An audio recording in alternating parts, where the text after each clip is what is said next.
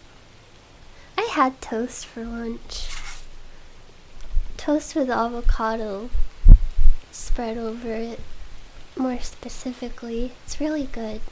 Now I can't afford a house.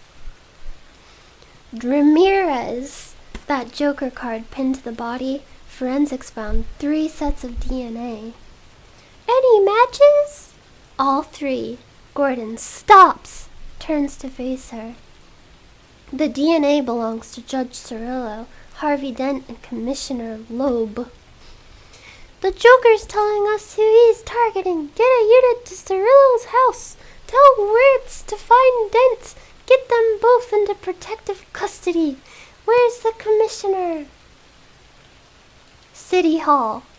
Seal the building. No one in our house till I get there. Wayne walks out to the edge of the balcony and looks over Gotham.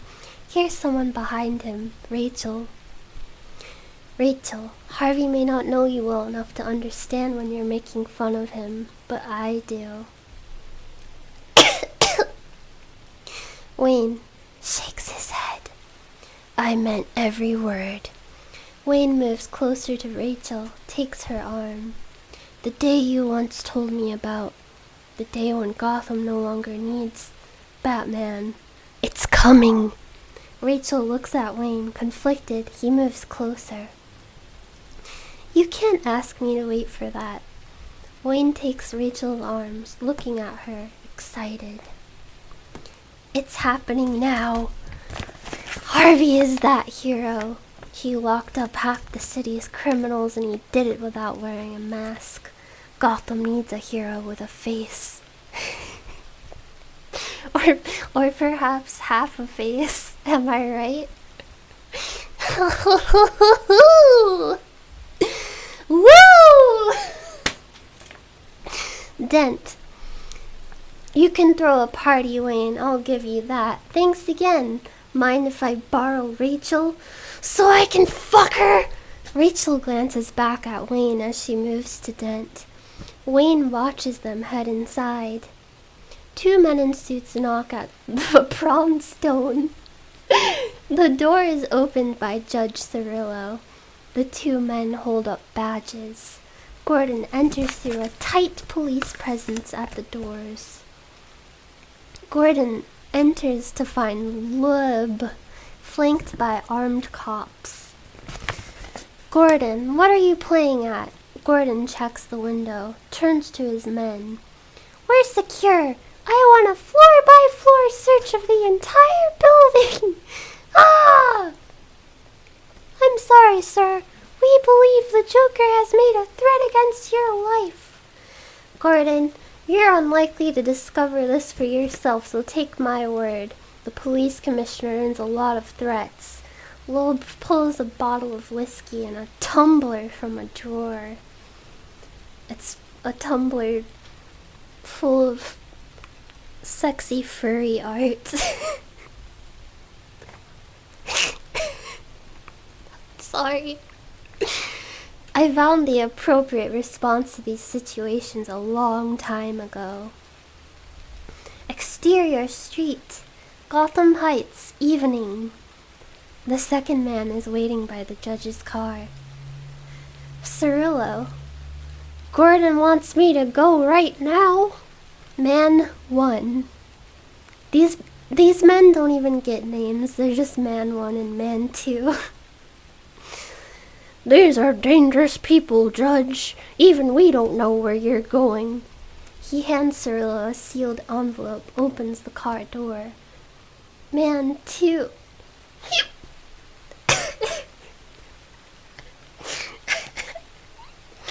I hiccuped. Get in, then open the envelope. Oh, it'll tell you where you're headed, Man 2 says, very enthusiastically. For some reason, Cirillo climbs in, watches them drive away. She opens the envelope, pulls out a sheet of paper, one word on it. Up. Cirillo's car explodes, heaving the car upwards on a fireball. A passerby is thrown to the ground. After a moment, burning debris flutters down on him. Playing cards. Jokers. Loeb pours himself a glass of whiskey. Press F to pay respects. You get to explain to my wife why I'm late for dinner, Lieutenant. Sir, the Joker card had a trace of your DNA on it. A bang at the door. Gordon pulls his weapon, then opens it. Stevens. Just the normal number of bad guys in the building, and they're all city employees. Here's a list. How'd they get my DNA? What? Gordon looks at Stevens' list. Somebody with access to your house or office must have lifted a tissue or a glass. Gordon, realizing, spins around. Wait! But Loeb is already choking. He drops his tumbler onto the desk. The spilled sexy furry art scatters around onto the floor. He's been poisoned by it. Poisoned by sexy furry art. Gordon. Oh no! Get a medic! Ah! Ah! Press F to pay respects again. Loeb collapses. Dent pulls Rachel into the kitchen away from the crowd. You cannot leave me on my own with these people. The whole mob's after you and you're worried about these guys? Compared to this, the mob doesn't scare me. Although, I will say, them gunning for you makes you see things clearly. Oh yeah? Yeah, it makes you think about what you couldn't stand losing. Oh, and who you want to spend the rest of your life with. Oh yeah, baby. Rachel looks at Dent, smiles. The rest of your life, huh? That's a pretty big commitment. Not if the mob has their way. Don't. Okay, let's be serious. What's your answer? Rachel looks at him. I don't have an answer. Half the guests are on their cell phones. An assistant DA turns to his colleague. Cirillo and Loeb. There is a knock at the front door. Alfred opens it. There's a typo on this script. It says Alfred opens it find. I think it's supposed to say opens it to find Detective Wirtz, who holds up his badge. Alfred beckons him in. There is a shotgun at the back of his head held by the Joker. Purple suit, makeup, with friends. The Joker smashes Wirtz over the head, steps over him, racking the shotgun. Good evening. We're the entertainment. Rachel is looking at Dent, torn. I guess no answer isn't no. I'm sorry, Harvey. It's someone else, isn't it? Wayne is moving up behind him, fast. Just tell me it's not Wayne. The guy's a complete... Rachel's eye goes wide as Wayne puts Dent in a sleeper hold. I don't know about you, but a sleeper hold sounds really good. Like, if you don't know what it is, it's like, yeah, I want to be held in a sleeper hold. Sounds comfy. Put me in a sleeper hold. Make me go to sleep. Rockabye, baby. Sounds relaxing. I want to be all snuggled up. Also, a sleeper agent. Like a sleepy agent. I want to be a sleepy agent. Yeah, I'm a sleeper agent. I take lots of naps. Anyway, back to the movie. Back to me dying because I ran out of water and I'm reading a lot of words. Rachel says, "What are you doing?" Dent slumps, unconscious in Wayne's arm. "They've come for him." From the main room, a shotgun blast followed by screams. "Ah!" Wayne stuffs Dent in a closet, puts a mop through the handles. I don't remember that part. Rushes past Rachel. "Stay hidden." The Joker and his thugs pour into the room, weapons raised. A thug appears in front of Wayne, toting a shotgun. "Hands up, pretty boy." Ooh, pretty boy. Wayne flips the shotgun around in the man's hands, uses it as a fulcrum to snap his forearm, smashes him in the jaw with the stock without breaking step, field stripping the shotgun and tossing the pieces in different directions. How many more pages are there? We're on page 53 right now, and my scroll bar isn't even halfway through. It's not even halfway.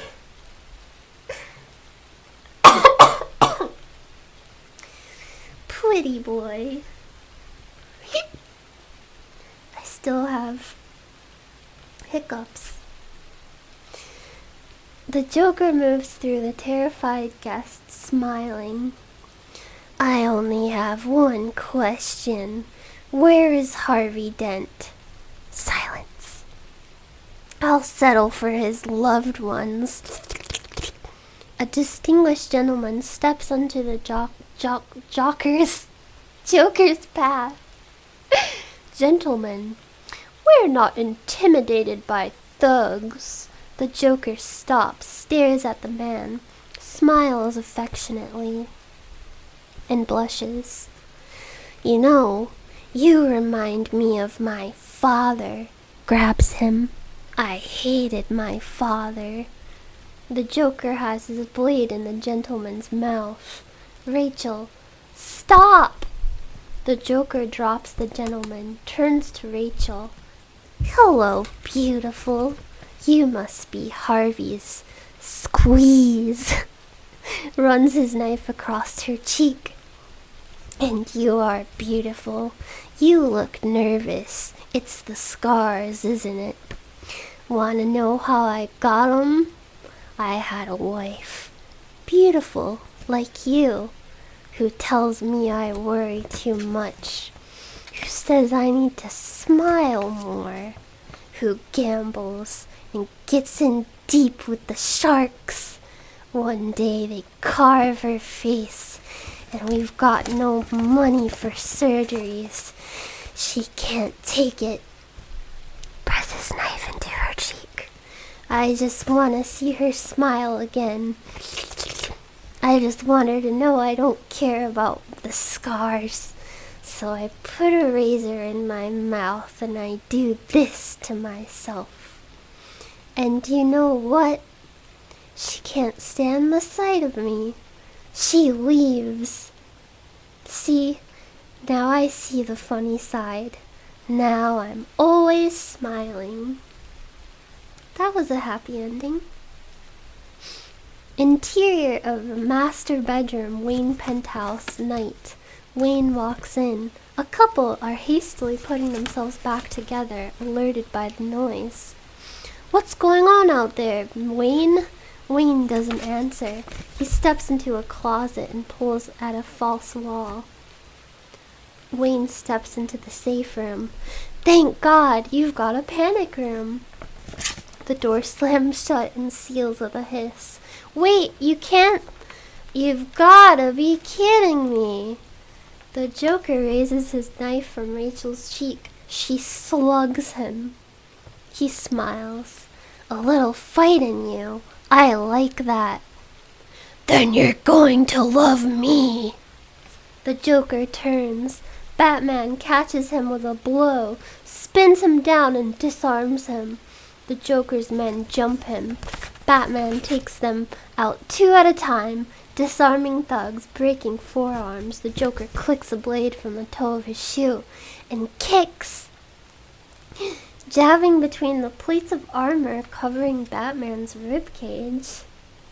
My God. Batman hurls the Joker across the room.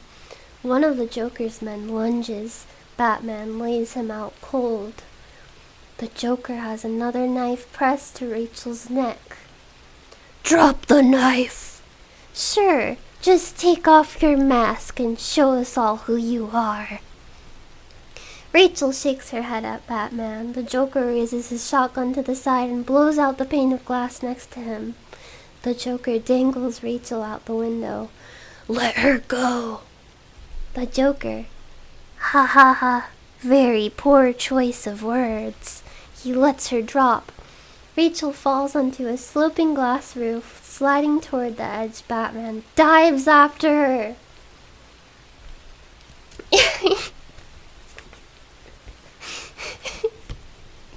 I would be really impressed if anyone had the, patience to edit all the footage of this movie and replace the dialogue with my voice.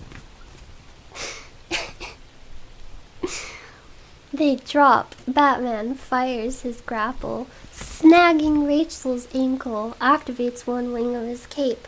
They spin and slow. Batman envelops Rachel. They slam into the hood of a passing taxi. Wow! Here comes the action. I actually have to go get another bottle of water because my mouth is extremely dry right now. Like my tongue feels dry. It's sticky. I hate it. I feel like I'm a desert frog or a lizard. It's really hot in here. I'll be right back.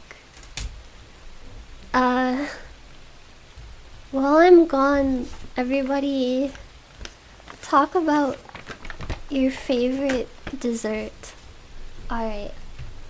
I'll be back in 20 hours.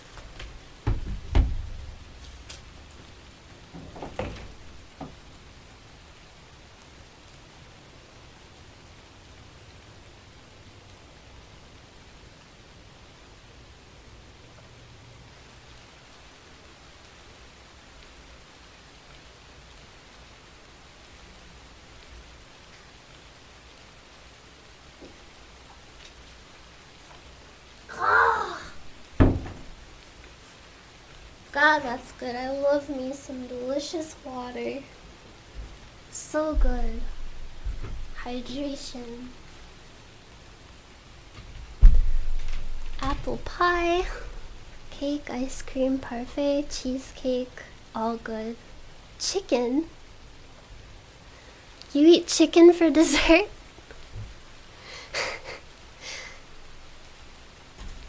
I guess don't knock it till you try it.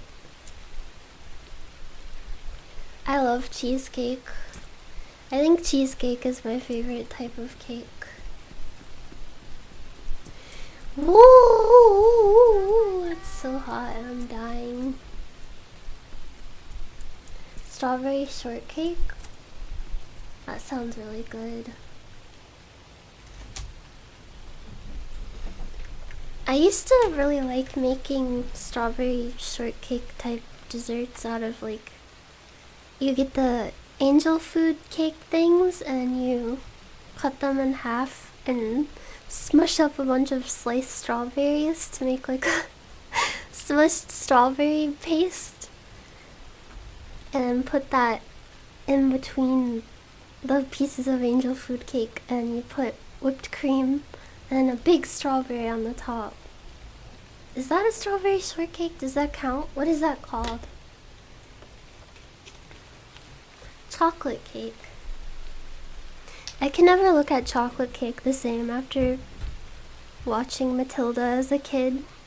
You know that scene where the kid is forced to eat an entire chocolate cake and it's really gross? Ah. Ooh, strawberry sundae.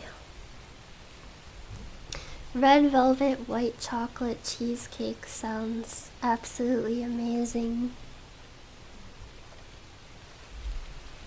Now I really want a dessert.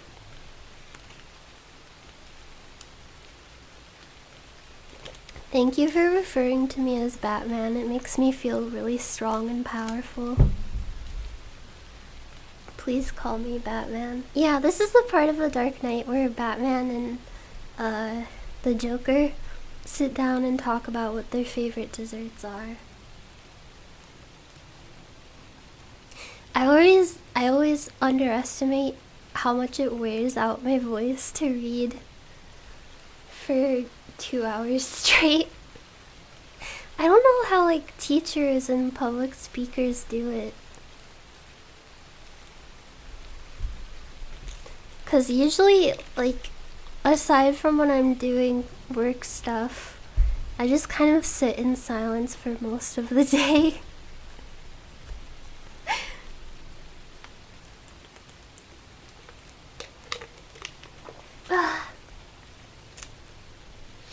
I am a really strong and powerful Batman. What about pie? Pie is good. Pumpkin pie. That's the only good thing about Thanksgiving, pumpkin pie.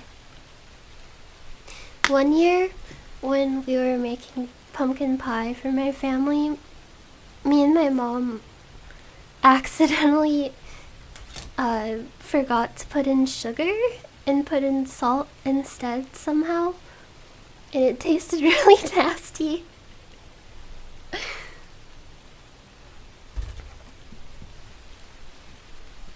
Why distract you from homework? So you can think about desserts. I wish there was like a built-in translate option for all of these Russian comments. Are they all talking shit about me? I love sweet potato pie too. Sweet potatoes are really good in general. I like to microwave a sweet potato and slice her open. Maybe put a little bit of cinnamon on there. Oh, that sounds so good. I think I'm gonna go get a sweet potato later. Thank you, Mick Johansson. I'm comfy Batman. My Instagram is nyanner. Just nyanner with Chan at the end. Chan of the Dead. I'm really hungry now. I brought this on to myself by thinking about sweets. Although I don't know if I could eat any type of dessert right now. When you're really hungry, you gotta have something of substance. Something that'll fill you right up. Like a Monster Hunter meat platter or fish platter. Thank you, Samuel Games. How long have I been doing this live stream in particular? It's been 2 hours and 18 minutes. 2 very, very long hours because reading movie scripts is really exhausting. If you meant like YouTube in general, I've been doing it since 2010. So 8 years? 8-ish? 7, 8 years? The script is still on my monitor staring me down like an evil entity. I might have to end because my throat hurts really bad from doing the Batman voice and the Joker voice and from reading in general. I'm so hungry too. I had a lot of fun though. I hope you all had a lot of fun and a lot of relaxation. I think if I did the rest of this script, I would be here for at least 4 or 5 more hours. Ugh. Ah.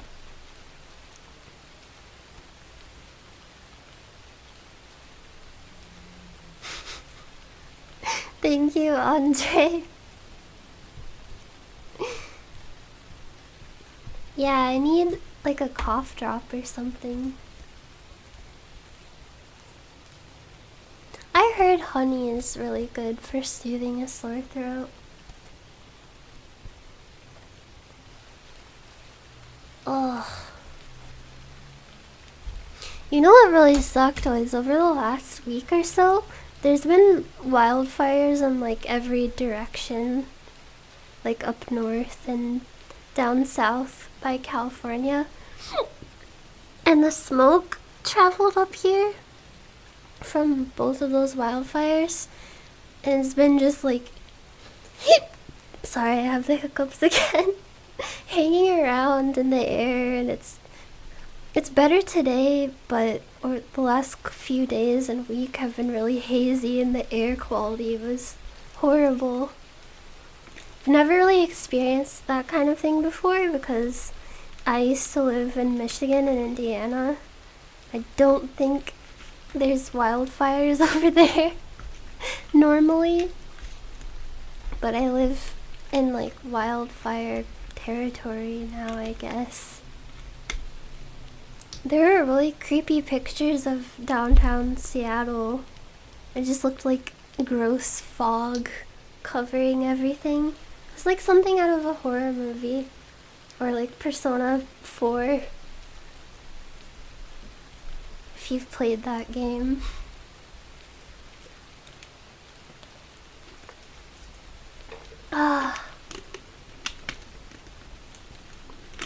I'm not sick, but my voice sure is shot from reading this script for 2 straight hours. Caramelized onions? Why caramelized onions for a sore throat?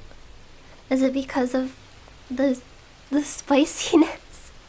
I know onions aren't spicy, but how do you describe the like sharp, zingy taste of an onion? Oniony? Zesty? It's a very powerful taste and smell. I think I felt an earthquake like when I moved here earlier. I was laying on the couch watching TV, and suddenly it felt like everything was vibrating underneath me, and I was like, hey, whoa, what's going on here? And then I looked up on the earthquake watch site thing, and it said there was a small earthquake around where I live. That's weird. I'm not used to that. Tangy? Strong? But strong is just, it's not specific enough. Any flavor can be strong, like strongly sweet. You know what? I really like when I cook like fried rice or curry or whatever, and I put onion and oil in a pan and heat it up, and it smells so good, but everyone says that it smells really bad. They're like, ugh, I hate onion smell. And I'm like, you know what? Screw you. I love it. I'm gonna live my life and die from reading the Dark Knight script. Remember that article about the guy who was celibate from like he was celibate for many years, and whenever he got a sexual urge, like with his wife, he would take a bite out of a raw onion? Was it a raw onion or was it a raw potato? I don't remember, but either of those would be enough It's a good strategy. Hello, Indonesia. I saw that on the like viewer location page thingy on YouTube, I saw that I had a lot of viewers from Indonesia and a lot of Spotify. People who listen to my stuff on Spotify came from Indonesia. So that's pretty cool. Hello. Do I like the Onion Knight? Yeah. I also like the Onion Knight from Dark Souls. He's not an Onion Knight, but you know what I mean. His armor looks like an onion. I just call him the Onion Guy. Siegward. There's Siegward and then there's Siegmeyer. I forget which one comes from which game.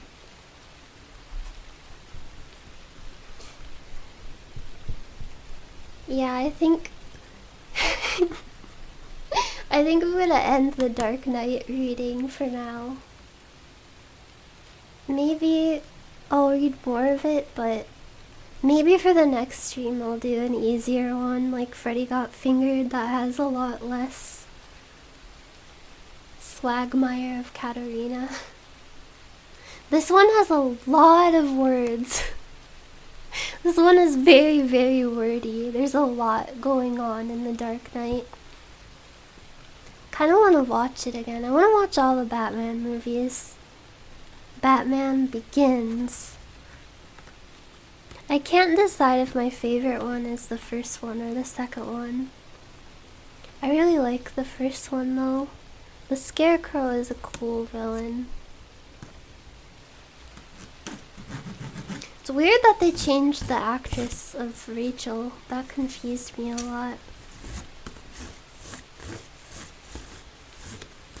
Make a Despacito joke.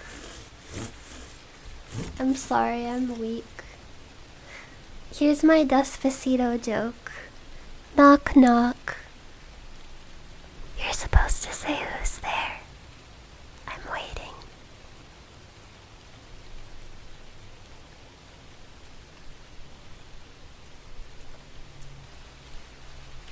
I'm going to wait in silence until you say who's there.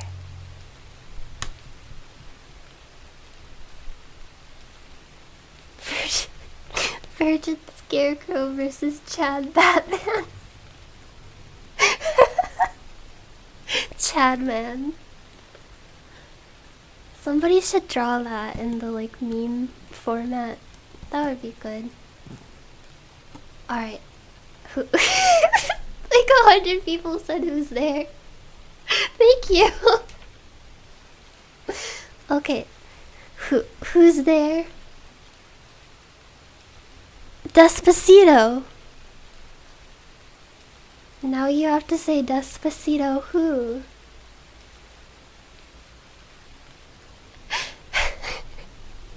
It's real from Streets. I like jumping into the light fierce. Water with no ice. And dirt.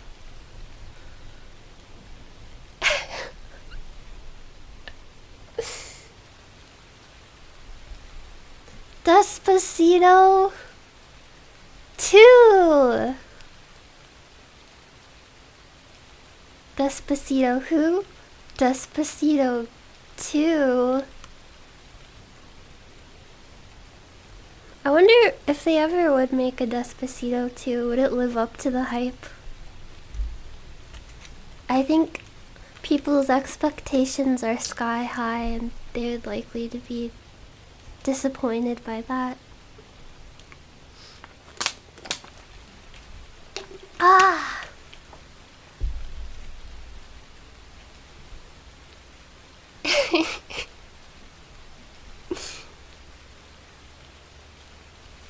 Oh, you all liked my joke. I'm so happy now. Thank you.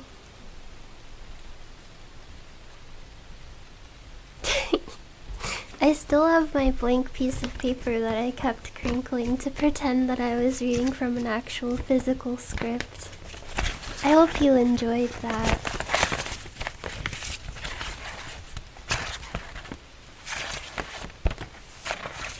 I have not seen Crazy Rich Asians. I heard it's good though.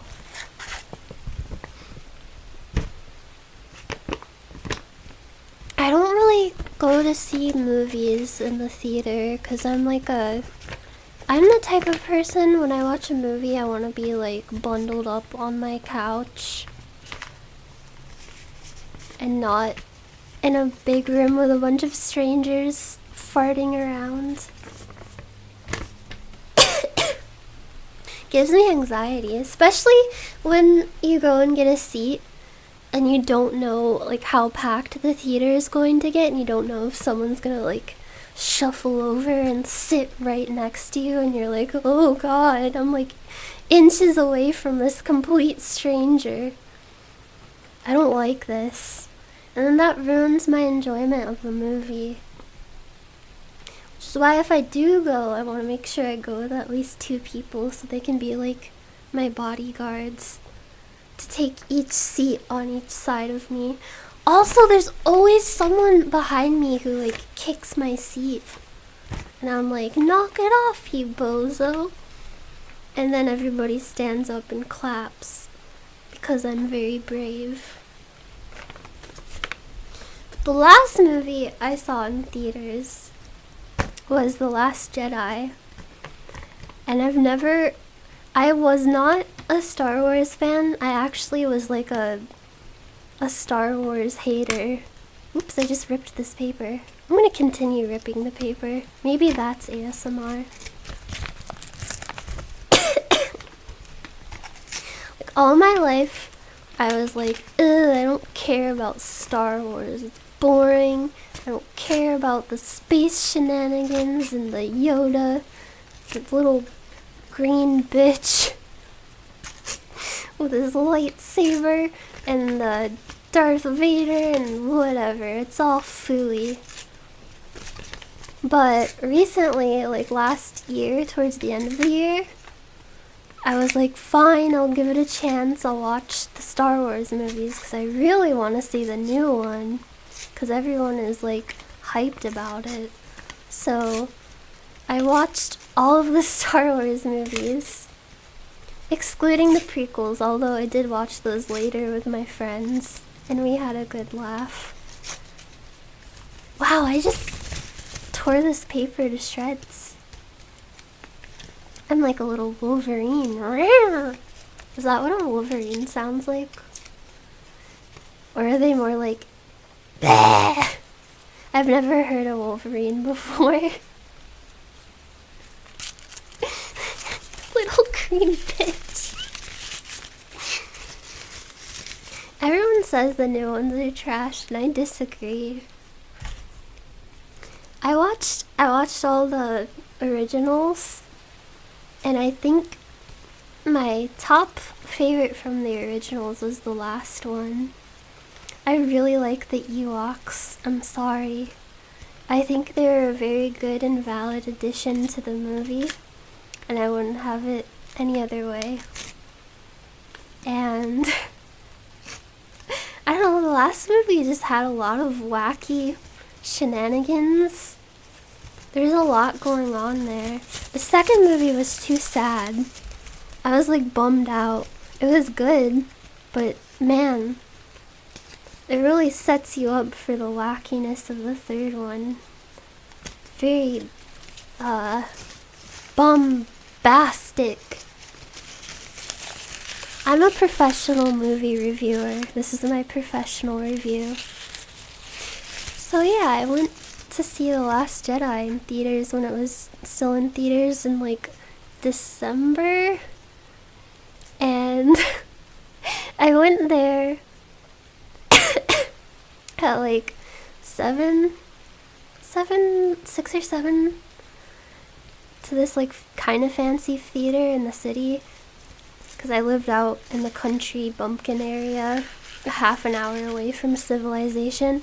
I drive all the way out here, get to the theater, and it's packed, and I'm like, oh my god, I've never really like been to a movie theater in the past decade, because I used to like go with my parents or whatever, but I've never been to like movie theaters in this day and age. Cause it's so different now. Now, apparently you like reserve a seat. I thought like you just get your ticket and you walk in and go get a seat, but they have like, at least at this theater, it was like you pick a seat and you buy the ticket for that seat. Which is nice if you think about it. Like, you should be able to reserve a seat in a theater like that if you're paying for it. Good on that.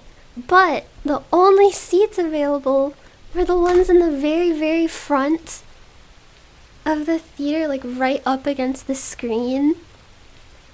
And we were like, maybe it'll be okay. Maybe it's not actually that close. So we buy those tickets. They're like $15. And then we go into the theater. I'm getting increasingly nervous because I'm like, oh, I got a bad feel about this, Scoob. I walk up and the seats are literally like a foot away from the giant screen. And if you sit in them and you have to crane your neck all the way back to look at the screen, and the picture would have been so warped. So I just get up and I'm like, no, not having this. No, I can't do this.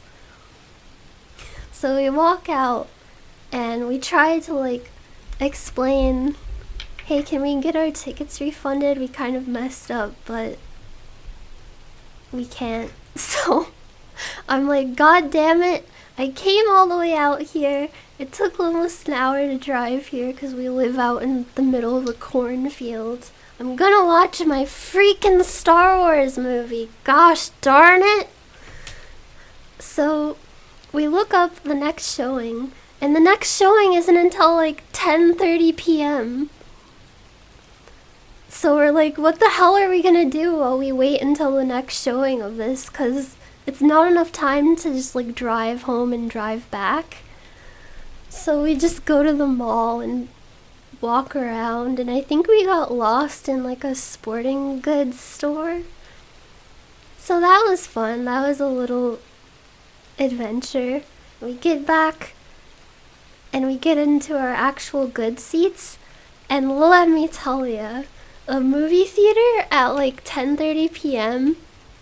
nobody is in there is complete heaven. Especially in this theater, it was like a Royal Cinema or whatever is the name. They have these like fancy reclining seats with like footrests built into them, and they're made out of like angel boob material. They're so soft and comfortable, and you can recline the chair like pretty much all the way back so that you're laying down. There's only 2 other people in the theater aside from us.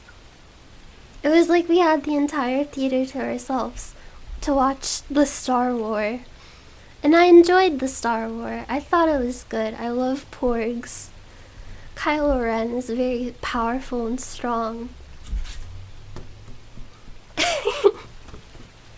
And whoo boy, he's good.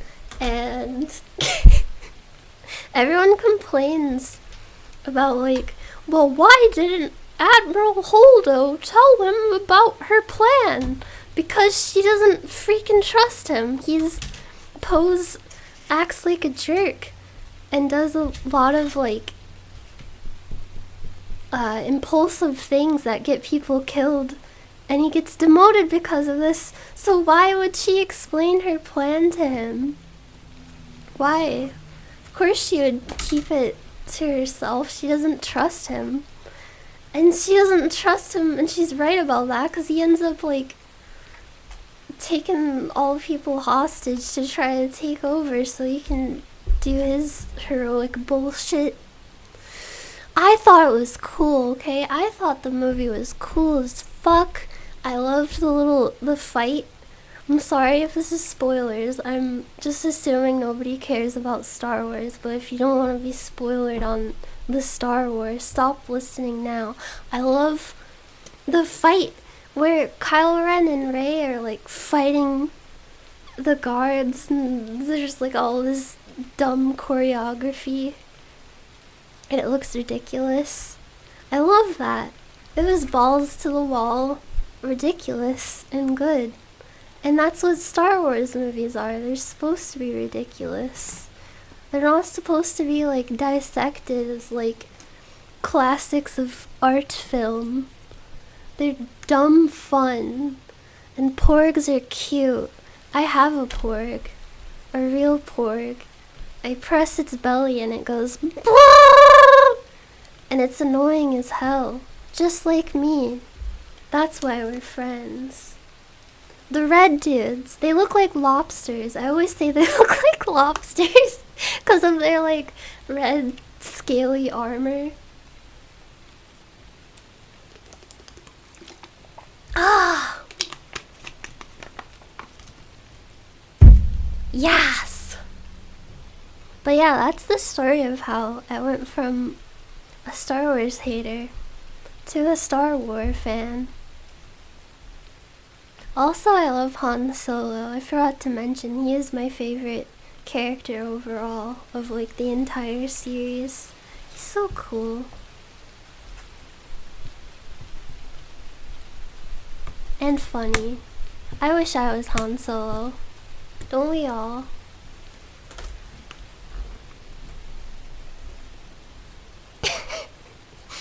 Freak the heck off, or I'll take you to I'll take you to Nene City. That's a very good threat. I'll knock your block off. I'm sorry, I finished reading half of the Dark Knight script about half an hour ago. I had to stop because my throat hurts, but for some reason I started rambling about movies.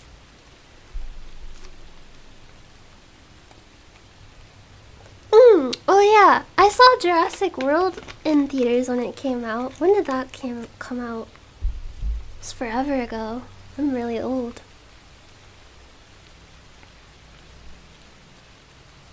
I haven't seen the sequel though. I've heard mixed things about the sequel, but you know, it's a dinosaur movie. I also saw the Godzilla movie with Breaking Bad guy in theaters when it came out. I think those were the last 3 movies that I've seen in theaters.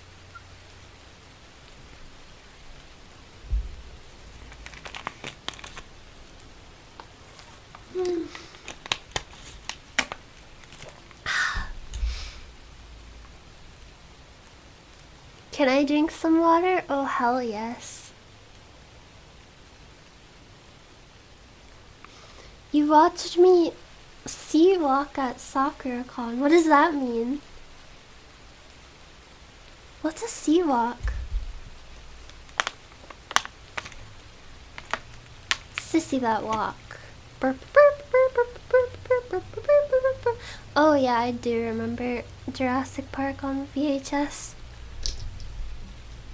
It's really wild to me that there are people alive right now that are too young to have been around when VHS was a thing. There's people who probably don't even know what VHS is. I'm gonna take a sip. I'm gonna take a big sip. Here you go. I try not to cuss. Oh my god, I sound like a dying old woman. I try not to cuss, cause it's not good to have a potty mouth, but I swear too much. I have to like actively curtail it when I'm live streaming, especially on YouTube. On Twitch, not so much. I don't really mind on Twitch, but I always feel like when I stream on YouTube that maybe there's like little kids watching unknowingly.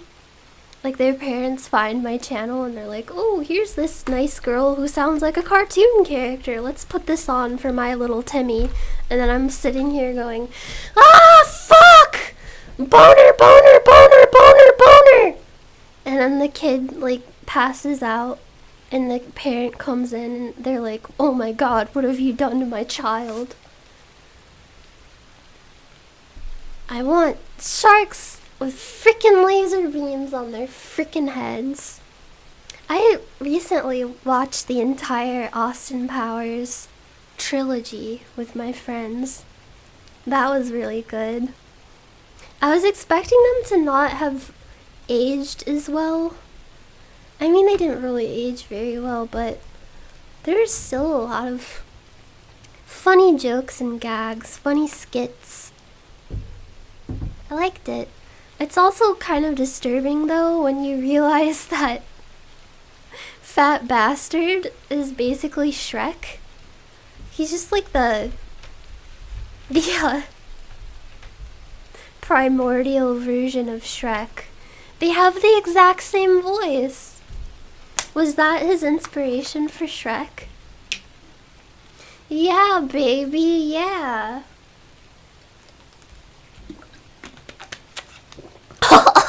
I almost choked on water. I don't know how that's possible. I guess that's technically drowning.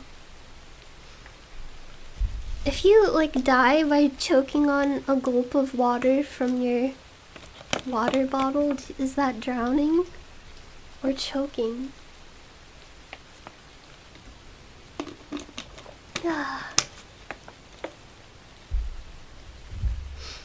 When I was a kid, I loved the fuck out of... Oh, I'm sorry. I swore. The heck out of Shrek 2. For some reason.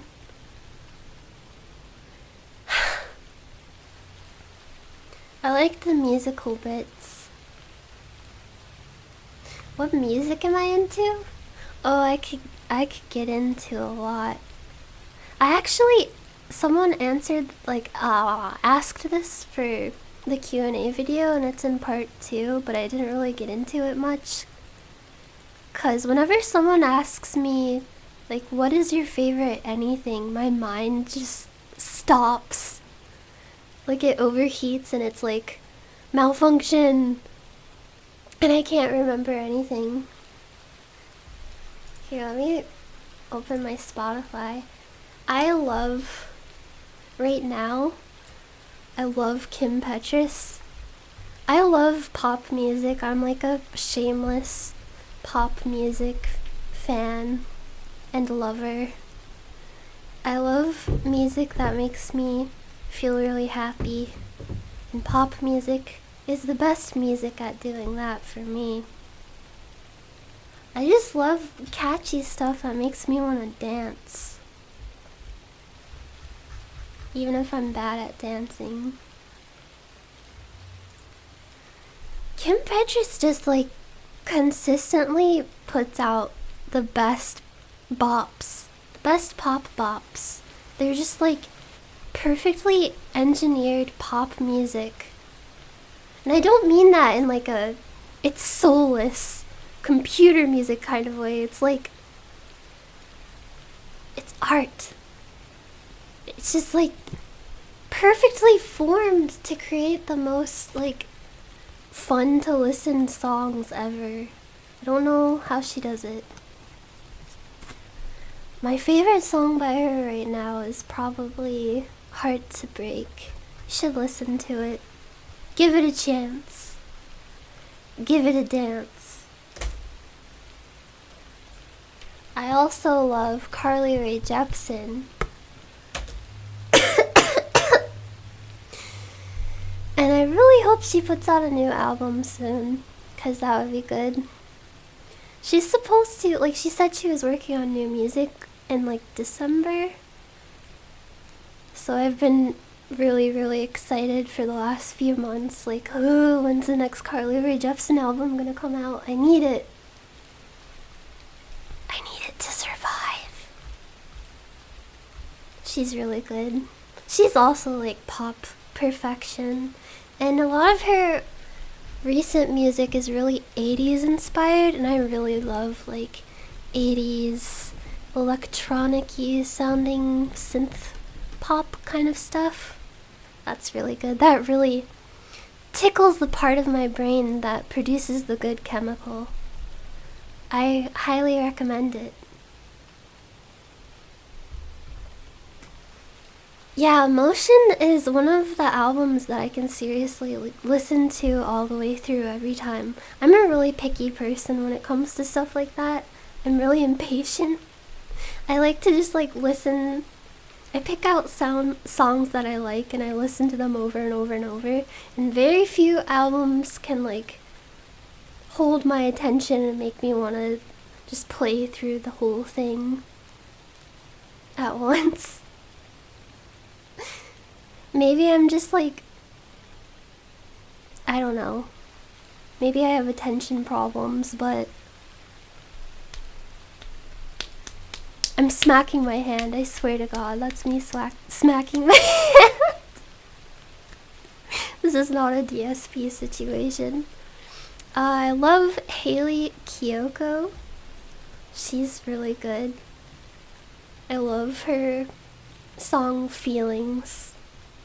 I'm hooked on all these feelings.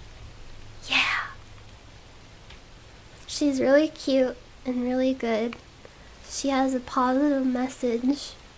She is lesbian Jesus, and I accept her into my heart and soul. I also really love, if you're into the more experimental type of pop music, Ali X is awesome. I love her so much. People say she's like Lady Gaga, maybe in her image, I guess, but she has over the last few albums and EPs she's put out, she experiments with so many different styles. And this latest one, Super Sunset, I don't know when it's coming out, but I'm really excited for it. It seems to take inspiration from Vaporwave, but Vaporwave is kind of played out by now, but she actually takes it and puts a unique spin on it that's not boring, and it's really listenable. It's what's it called? It's experience, a atmospheric album inspired by LA, I guess. It's really cool. I think my favorite song by her is either Casanova. Look that up. Casanova by Ali X. It is such a banger and a bop and a half. If you put that on and you don't start tapping your toes, what are you doing? You need to live your life. I also love her song Vintage. I think it's really cute. It's a really light-hearted kind of poppy synthy song. And then I love That's So Us.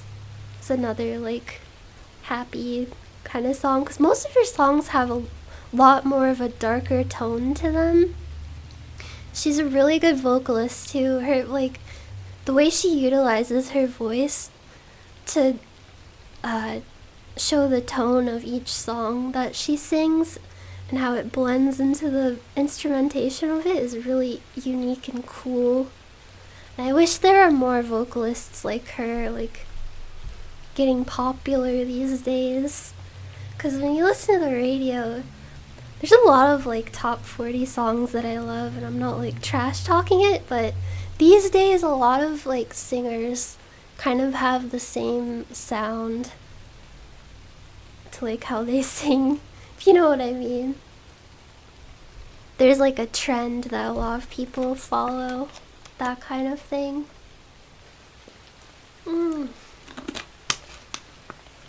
Country road, take me home to the place where I belong. I love a lot of 80s music. I love Depeche Mode, Depressed Mode,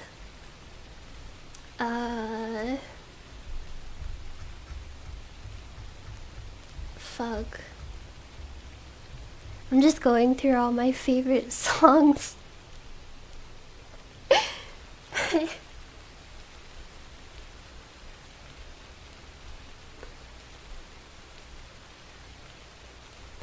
Yeah, I used to not be a fan of her, to be honest, because I like thought like this persona she puts on is really hokey. But Lana Del Rey has really, really good driving around in your car at night music.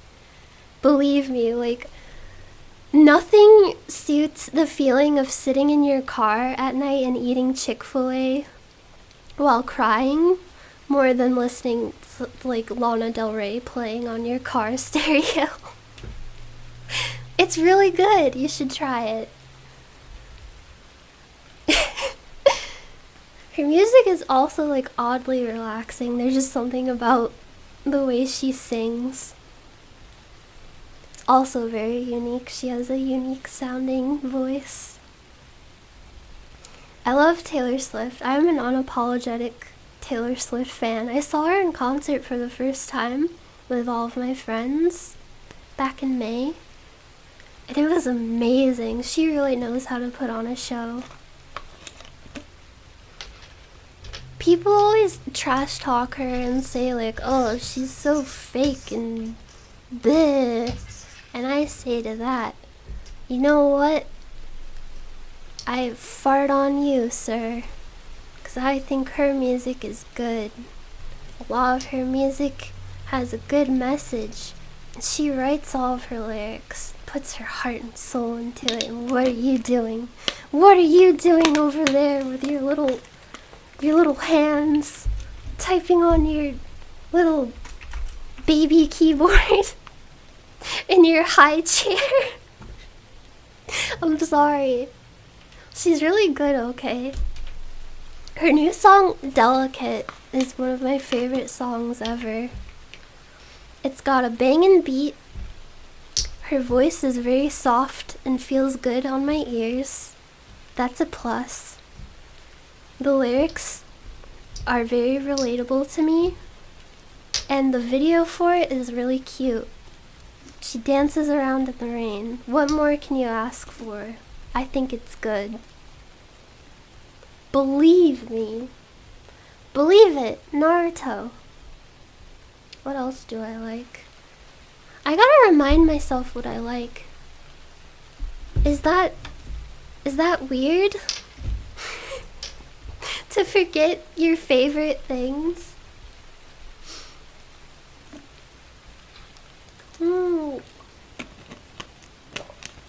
You have a little baby keyboard and I have a large, powerful Razer keyboard with rainbow lights, and I'm not afraid of anything. Thank you, Mr. Pumpkinhead 24. Lana Del Rey, excellent. I love her album Born to Die.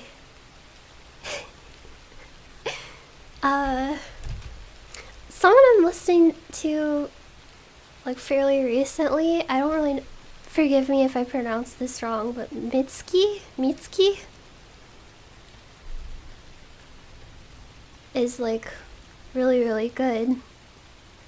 She's very unique and her lyrics are so powerful. Speak to me. She's one of those artists that are just like so raw and real in their lyrics. And I feel so bad for them. But she writes really beautifully. I love the song Nobody. It's a bit of a banger, I'm not gonna lie. It's a big banger. When that key change hits, oh boy, that's just chef kiss. I love key changes in songs. If a song has a key change, I go from this is okay to oh yeah baby. In the album that I'm working on with my friend that's coming out very, very soon, by the way, there's a song with a key change, and when I saw that there's a key change on it, I was like, God, yes! This is everything that I wanted! I love it! Ah! By the way, I'm going to be posting a new song, a new original song from the band Magic Circuit featuring vocals by me. Hopefully I don't sound too horrible, but that's That's going up on my channel very, very soon. Possibly within the next day or two. So keep an eye out for that. If you're excited for new original music stuff, cause I am.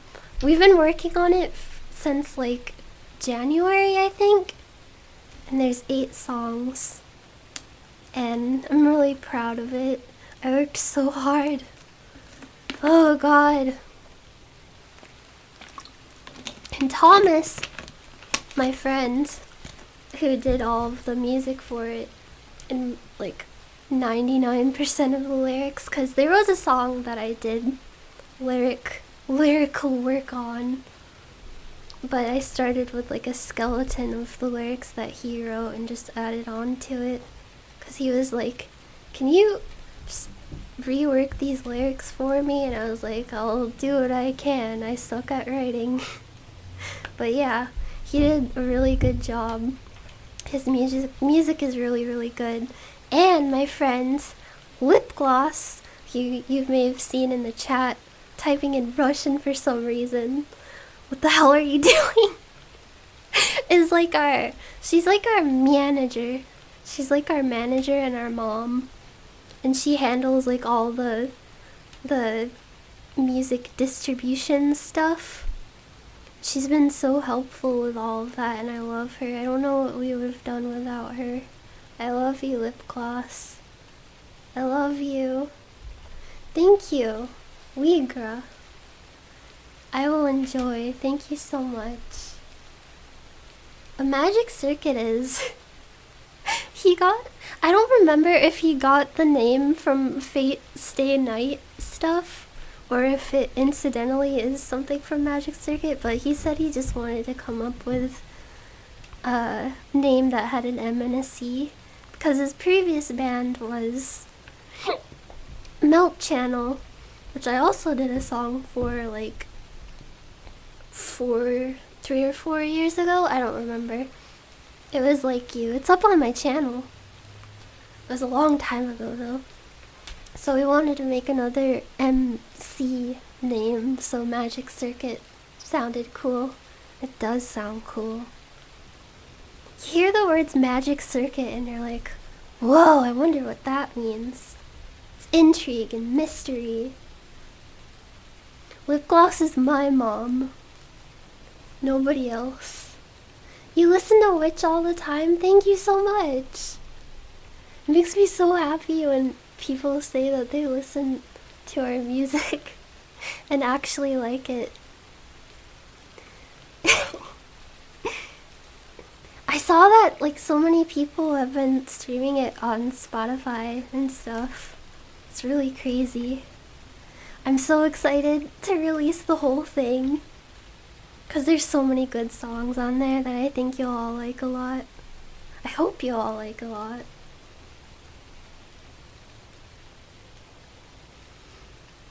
I don't really follow Fate Stay Night stuff, but I think my favorite character, just based on the basic information I've gleaned over the past few years of hearing people talk about it and seeing stuff from it, is Rain, the one with the black twin tails and the red turtleneck. She's my favorite. She's just good, okay? Fate Apocrypha.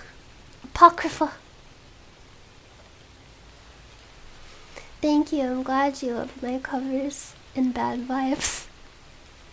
I was surprised that so many people liked Bad Vibes, because it was just a song where I was messing around and being a big goofball dum-dum. But I'm glad that it was listenable at least. Ah, I love Britney Spears too. That's another artist I love. She's such a good person too. She loves her kids. And they draw Dragon Ball Z fan art that she posts on her Instagram, and I think that's amazing. I like Perfume. the J-pop electronica group Perfume. They're really good. Let's see. Oh no! You guys got me started rambling about music for like a full hour. It's still really hot in here. Hello, I'm alright. My throat just hurts from doing Batman voices. Never underestimate how much it'll take a toll on you to read from a movie script for 2 hours. It's hard.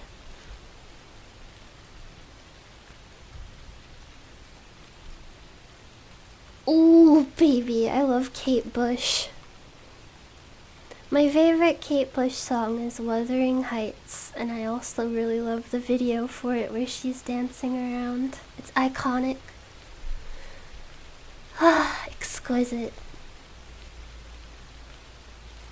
Kylie Minogue, also iconic. Hell yeah. Love at First Sight. Ooh, ooh.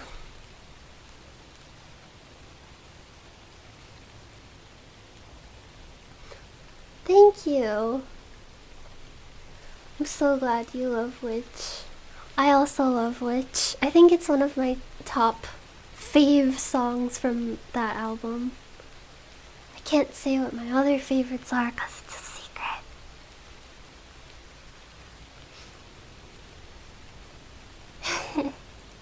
Favorite pizza toppings? I can't eat pizza because I'm lactose intolerant. It's really sad. I used to just deal with it, but you can only deal with it so much. It's a tragedy, really. But I used to really love this, like, it's pizza you can get at Papa Murphy's, but it has, like, artichokes and sun-dried tomato, white sauce, spinach, and chicken on it. And it sounds gross, but it's actually amazing. I love artichokes so much. I don't really like apple juice, but I love applesauce. I think I eat applesauce every single day. I have these, like, sounds really disgusting, but I have these, like, they're called Go-Go Squeeze. Little pouches of squeezable applesauce. Because I'm lazy and I don't want to spoon applesauce into my mouth. And I just kind of suck the applesauce up. It's really good. Applesauce is really, really good for you. Try it sometime.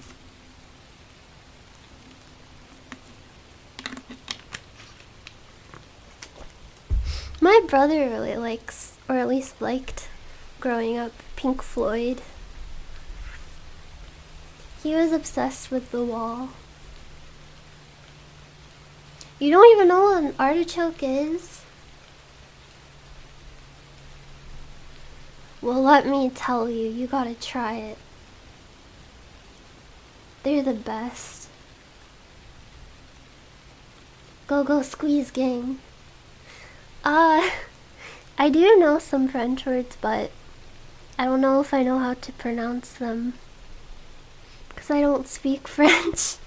And I would just butcher them. Here, let's go to Google Translate. Typing ASMR. English. Like baguette.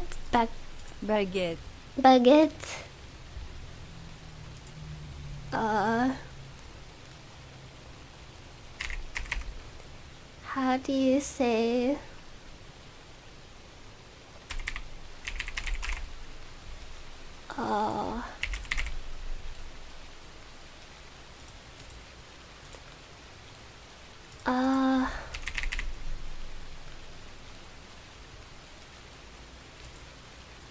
Le cul. Le cul? I just want to know how to say butt in French. I guess I know now. Oh well.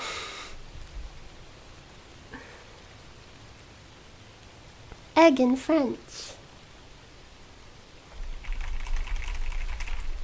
There's nothing funnier than when you're in a call, like on Discord, and there's like another person in there with the same keyboard as you, and you're both typing, and it's just like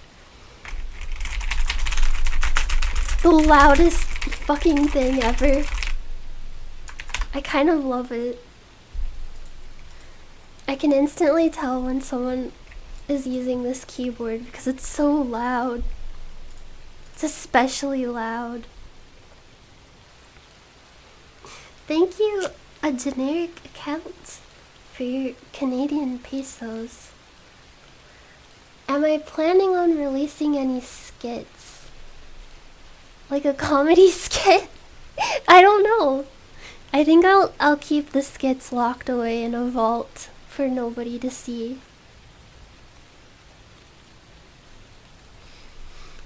The face reveal, God, that makes me nervous, is going to be in part 2 of the Q&A video, actually. If you're curious about that. It's a really nerve-wracking thing for me because I have pictures of myself like up everywhere, like on Twitter and Instagram, but something about being on camera really gets to me, which is why I don't really go on Facecam much on Twitch when I stream over there. I just get really, really self-conscious and nervous. Self-conscious.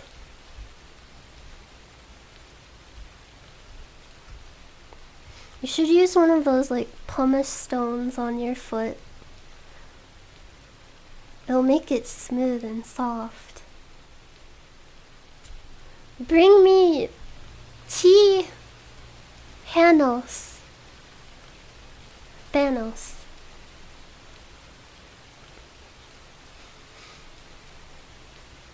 I just got, like, I downloaded some sick footage of me from my Twitch streams for the face reveal, cause I don't know, I feel like it'd be really awkward if I just like recorded myself on my webcam like, hi, here's my face, and then just ended it. Is that how people do a face reveal? They just like turn on their webcam. Here's my face. They like point at their face just to make sure you know what they're talking about.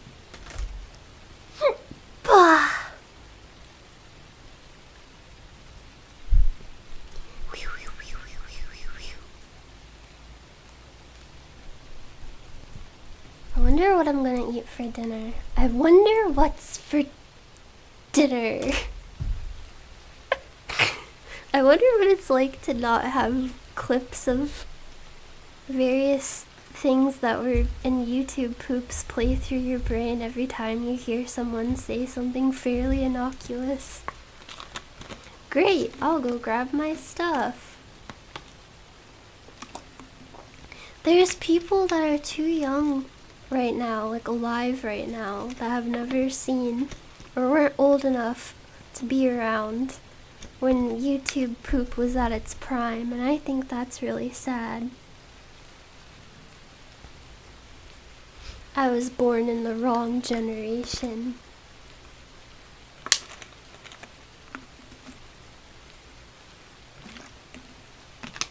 I'm so hungry, I could eat an Octorok. My favorite was the guy on the flying carpet who goes, "Squaddle-aw, we're off!" That one always makes me chuckle. My boy. My boy.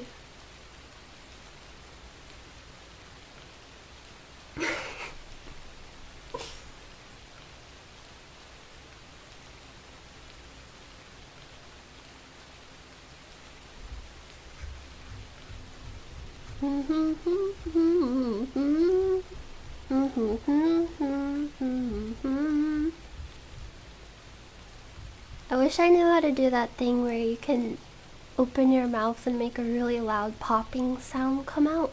Like, I can't do it.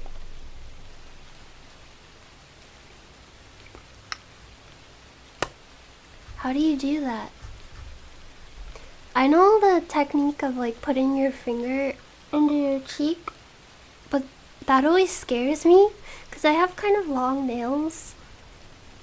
And what if like when I flick my finger out of my mouth it scratches the inside of my cheek? That freaks me out. I don't like that.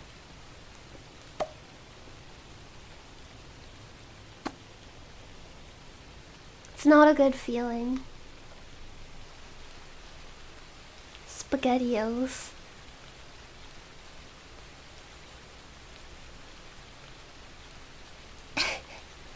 Like a lip smack, yeah. But they can do it like so loudly that it sounds like a big pop. It's all in the lips. I'm not strong enough. I have to go on a training arc so I can make the popping noise. Oh, hi Thomas. That's not right. That just sounds like a kissy noise. I don't think your teeth are involved much in that action. I think it's... Is it the tongue and the lips?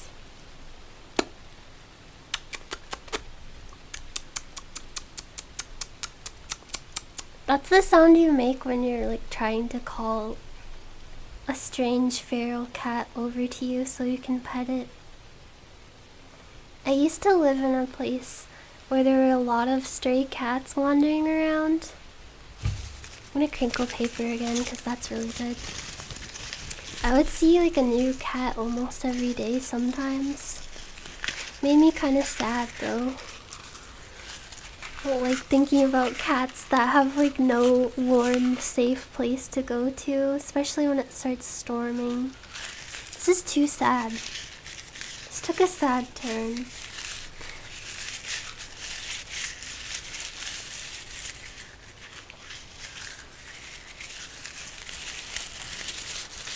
How am I feeling? I feel extremely hungry. I'm really bad at ending a live stream. I never know when to end it. I just keep rambling on and on forever. Pull the trigger, Piglet!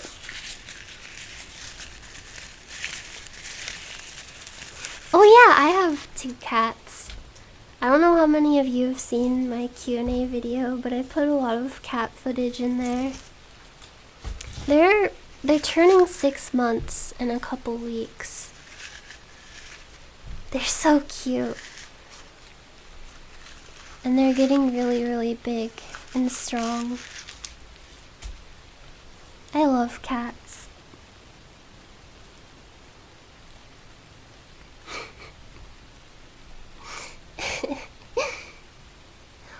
I'm Batman.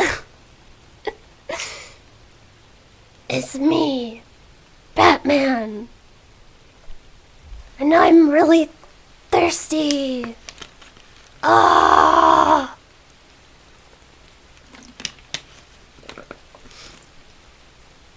Ah. How much wood would a woodchuck chuck if a woodchuck could chuck wood?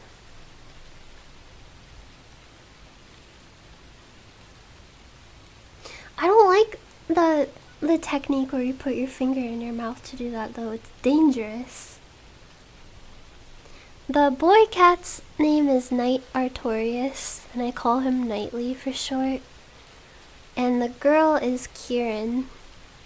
Her middle name is Louise. Mainly because I couldn't decide between Kieran and Louise, because I like both of those names.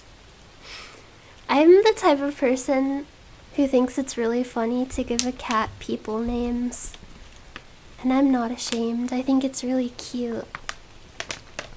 My first my first cat's name was Ashley. But I was a very uncreative kid because her fur was kind of gray and looked like ashes, so I was like, Ashley! She's Ashley! And I gave her a middle name too. Her middle name was Rose because when I was 5, I was really obsessed with the movie Titanic. I seriously would watch it all the time, and my mom always tells me that during the part, I would wear a life jacket on the couch as I watched the movie, and during the part where everybody has to jump off of the ship, oh my god, this is really in bad taste. 5-year-old me was very distasteful doing this, but when it got to the part where everyone has to jump off the ship after it hits the iceberg, spoilers, sorry, I would get up on the couch, 5-year-old me, and jump off the couch pretending that I was also jumping off of the Titanic. It's really wonderful. But yeah, my first cat's name was Ashley Rose. She passed away a few years back. I really miss her. It's always sad when you lose a pet. It's like losing a friend. Now I have 2 rowdy little kittens, Knightley and Kieran. Kieran is like she's like a prim and proper little lady. I like to call her little lady.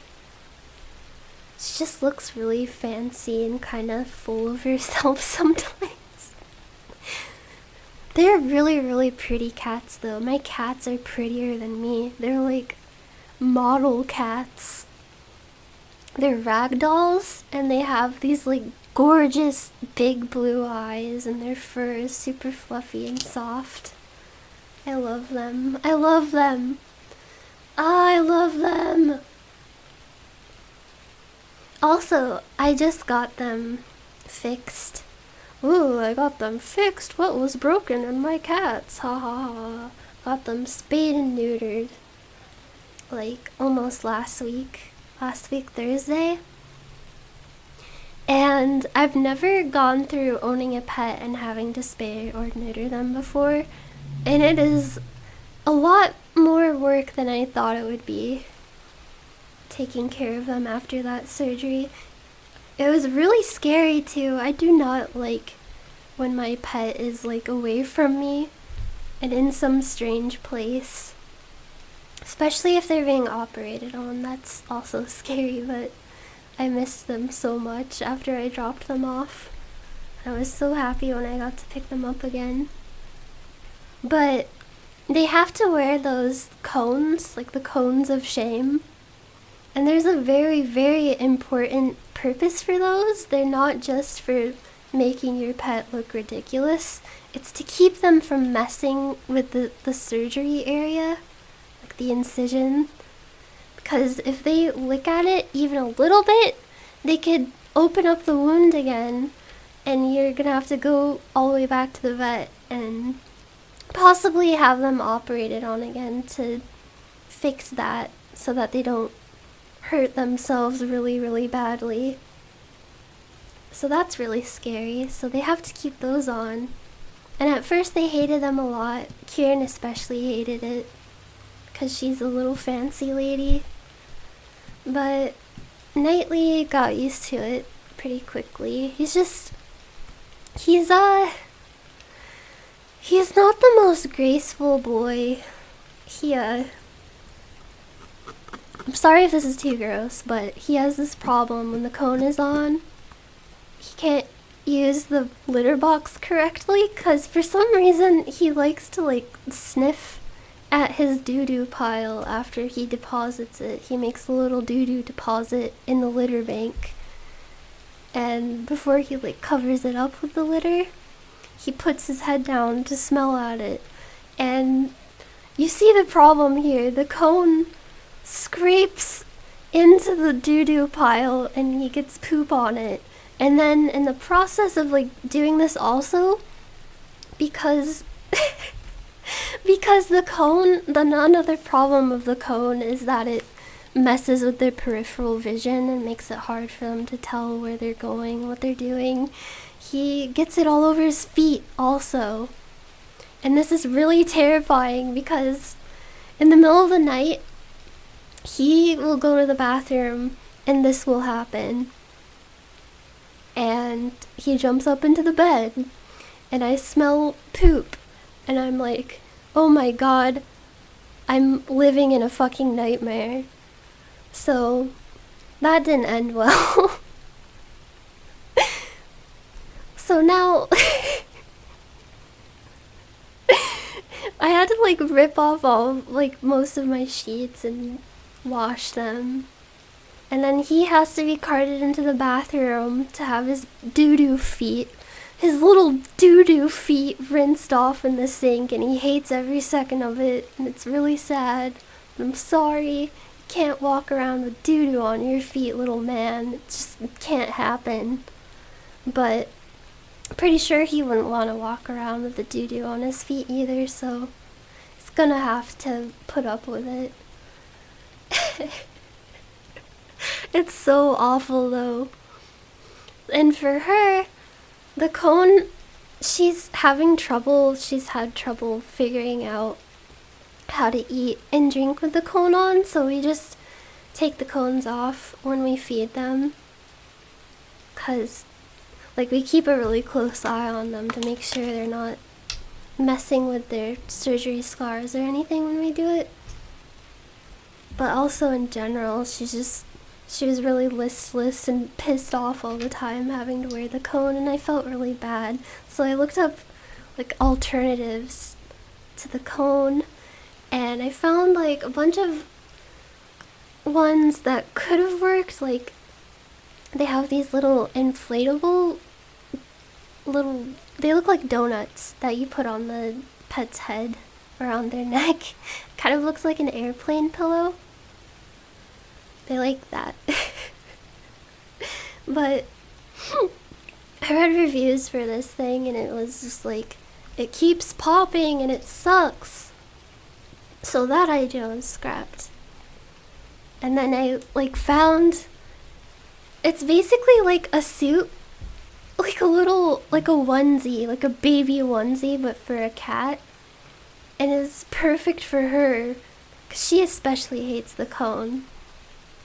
And I couldn't find one for him because, as you know, the neuter scar is in a place that would not be able to be covered by this type of suit. Or at least if it were covered, he wouldn't be able to go to the bathroom with the suit on. So we sadly couldn't find anything for him. But he's not the one that hates the cone as much. He just has the doo-doo problem. But she really hates the cone, so we got her this cute little, it's pink, and it's got little lacy stuff around the neck and polka dots and stuff. So we got that for her. That came in the mail a couple days ago, and we put it on her, and at first she walked a little funny, but she seemed 100% happier ever since we put that on her. And it protects her scar, when she's walking around and stuff. Protects it from getting stuff in it, so I feel a lot better about that. Also, it looks really adorable. If you follow me on Twitter, I post pictures of my cats every single day. So let's see here. Just go to my Twitter. Here, I'll just post this in the stream chat so you can see it. Here's a picture of Kieran wearing the really cute surgery suit. It's got little bow tie things down the back, because that's how you tie it on her. She looks so fancy. Ah.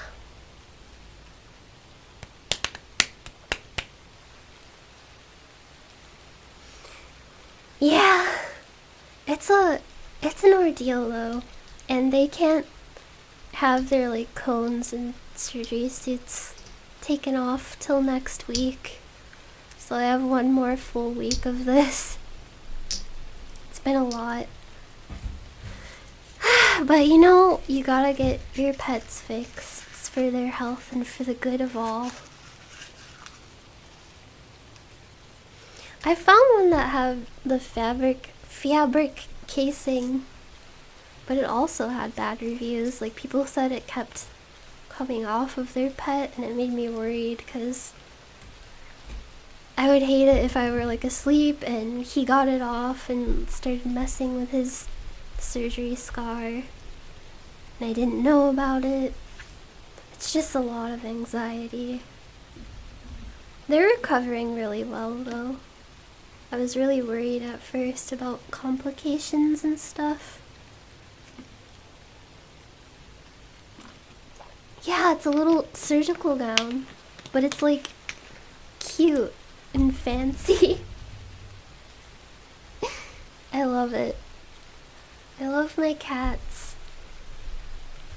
I love when they're really, really cuddly, and I'm not used to that because my last cat, I loved her so much, but she was Miss Independent. She would like to be petted and she would hang out around me sometimes, but she was largely like doing her own thing. But these cats, I guess it's like a ragdoll thing, but they are very, very dog-like. They love to follow me around from room to room and see what I'm doing. And I have the door closed right now because when he jumps up on my desk, he tends to he makes a lot of rumbles because he's a big boy.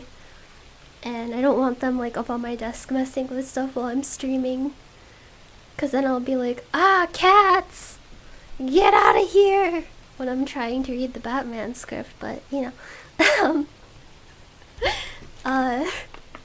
He loves to sleep on my desk, when I'm in here working on stuff on my computer or playing video games. He comes up on my desk and sleeps in the space between my monitor and my keyboard.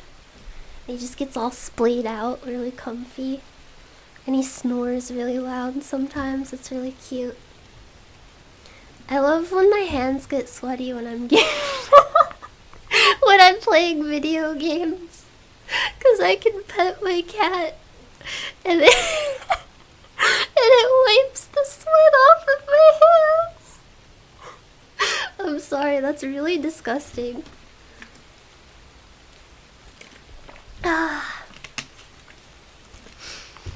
But yeah, they love cuddling, and they love to curl up and sleep on me all the time. And I love in the morning when they come up in bed with me and just nuzzle me a little and curl up and we both snooze.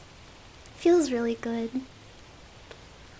They also really love to sit in the windowsill and fall asleep.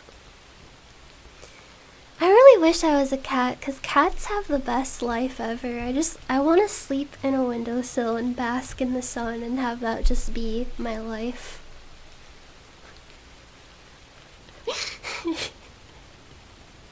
I'm so sorry.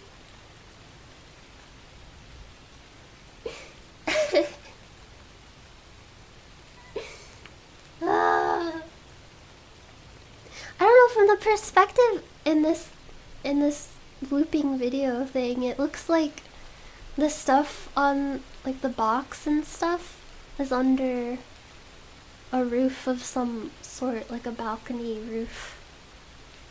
So it's shielded from the rain.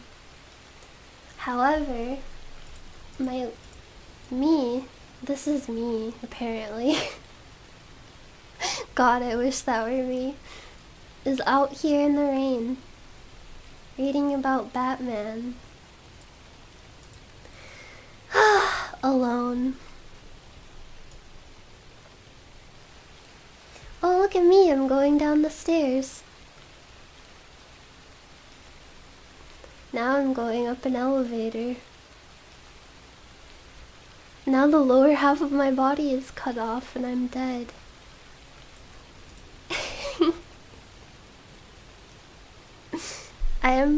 I just turned 25 in June. I'm really, really, really old.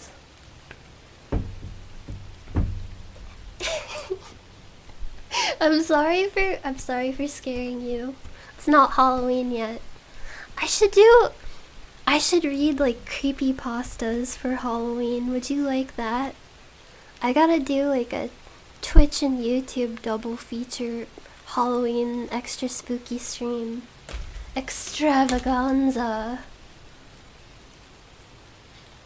I really wanted to have a live 2D model because they're really cute.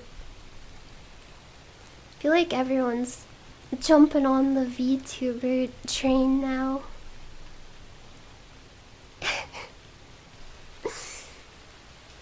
Ugh, I have to pee.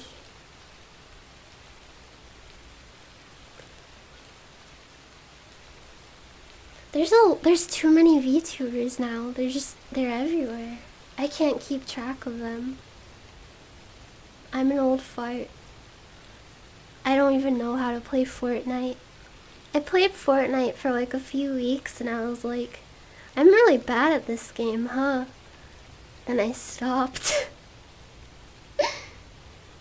Although I won Fortnite once. I won the entire Fortnite Battle Royale. It was a really nice feeling. I will say that. I was sweating and shaking the entire time.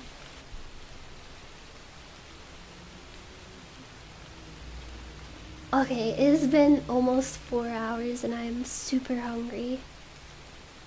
I hope everybody enjoyed the Batman. Did you enjoy the Batman? The Batman. Do you enjoy Batman? Do you like him? Does he make you feel good? When he holds you in his strong arms, his bat arms. Batman whispering sweet nothings into your ear. The longest outro world record. You don't even know. I could go for hours and hours and then I would look at the time like, oopsie. I was supposed to end this 2 hours ago. Woo!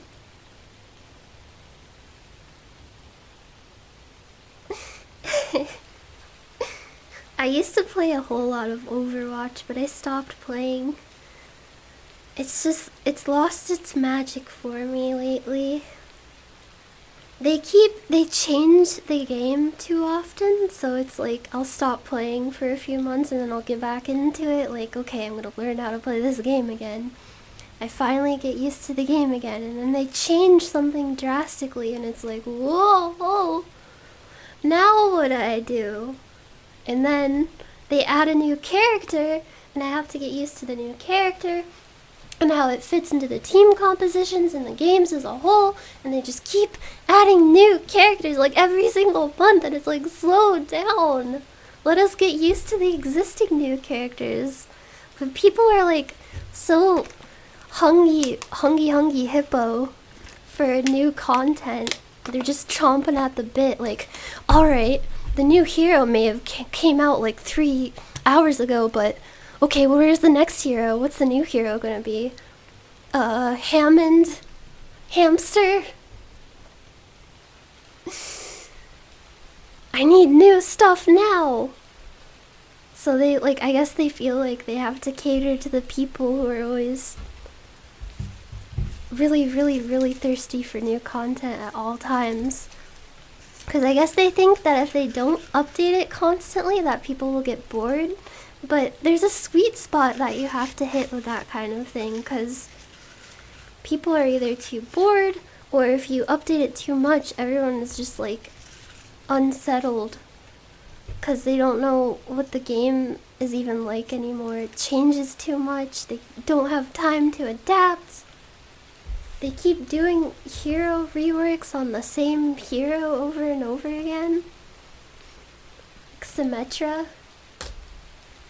I don't even know. I liked Symmetra before, but I don't know how I feel about what they did with her. It's really weird. It's just too weird, and I'm too old. Too old for this. I'm gonna go watch Jeopardy in my pajamas.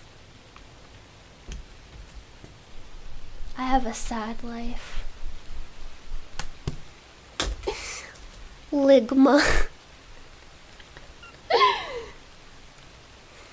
I don't know if any of you watch Clemps, but he has a really good new video about Kingdom Hearts that he uploaded a couple of days ago. It's really, really funny and informative too.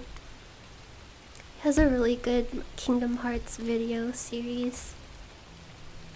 Does a lot of really good video game videos. Check him out if you've never heard of him before. You should watch him.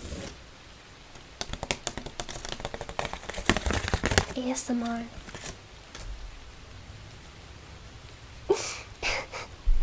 I don't know, what is Ligma? Sugandis. Those are good jokes.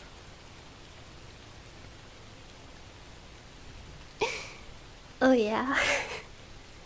Oh yeah, baby. The Dark Knight featuring Batman. So yeah, I think this is the end of my extremely long outro. My voice is dying. I'm not used to talking this much in one day. But yeah, I hope everybody enjoyed the extremely bad reading of The Dark Knight. I got about halfway through. I don't know if I could have even survived till the end. It's too much reading. But yeah. Thank you everybody for watching. Check out my Q&A video, I guess.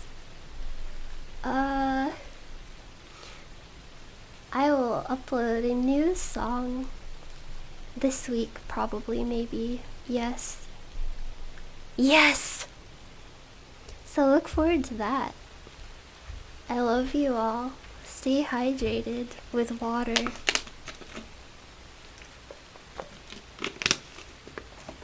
I'm really glad you enjoyed my cinematic experience of The Dark Knight.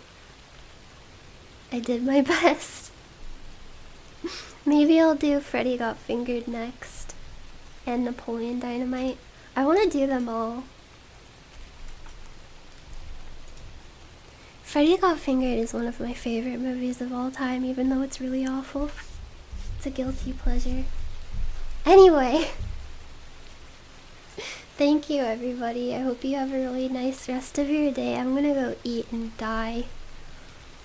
I'm gonna go be like Garfield and just scarf down a big lasagna.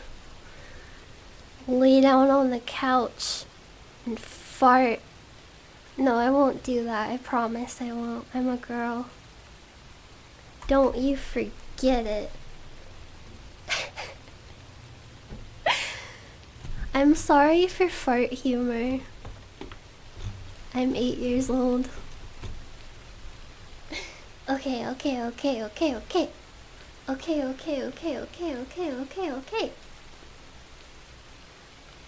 Goodbye, everybody. Thank you for watching. Thank you for being fans. Nighty night. Oh, is it night? I guess it is night. It looks dark outside. Good night. Forever. Wait, no. Good night, everybody.